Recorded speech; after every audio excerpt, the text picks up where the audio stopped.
లంచం తీసుకోవడం ఎంత నేరమో ఇవ్వడం కూడా నేరమే. అదే విధంగా డ్రగ్స్ అమ్మేవాళ్లతో చూస్తే వాడేవాళ్లు కూడా నేరస్తులే. తెలంగాణ ప్రభుత్వం ఈ లాజిక్ ను కావాలనే మిస్ అయినట్టుంది.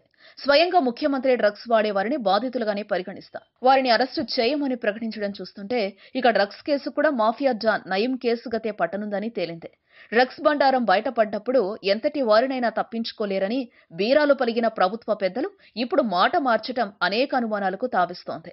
డ్రగ్స్ కేసులో ఇప్పటి వరకు హీరో రవితేజ, దర్శకుడు Puri Jagannadh, heroine Charmi, item girl Mumaith Khan, హీరోలు తరుణ్, నవదీప్, తనీష్, సుబ్బరాజు, నందు తదితరులను ప్రశ్నించారు. వారి నుంచి సేకరించిన సమాచారం మేరకు ఈ కేసులో మరికొందరు టాప్ హీరోలు, నిర్మాతల కొడుకుల పేర్లున్నట్టు తేలింది.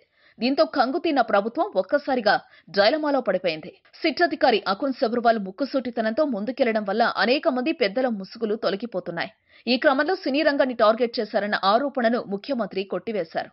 తమ ప్రభుత్వం నేరస్తులను శిక్షిస్తుందే తప్ప బాధితులను ఇబ్బంది పెట్టదని పేర్కొన్నారు.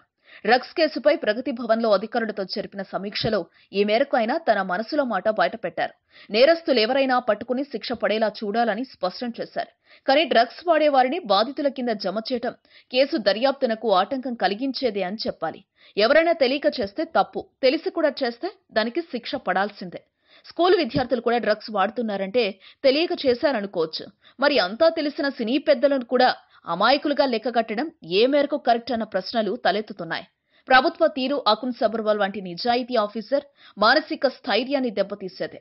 వాస్తవానికి ఇన్నాళ్లు కేసుపై కఠినంగానే ఉన్న సీఎం అధికారులతో సమీక్ష తర్వాత వారు సమర్పించిన రెండో లిస్టును చూసిన తర్వాతే ఎందుకో మాట మార్చారు. అందులో అంతా సినీ పెద్దలే ఉండబట్టే ఆయన కొంత తగ్గినట్టు తెలుస్తోంది. మరి వారంతా బాధితులే అనుకున్నప్పుడు ఇంత హడావుడి చేయాల్సిన అవసరం ఏంటో అర్థం కావడం లేదు.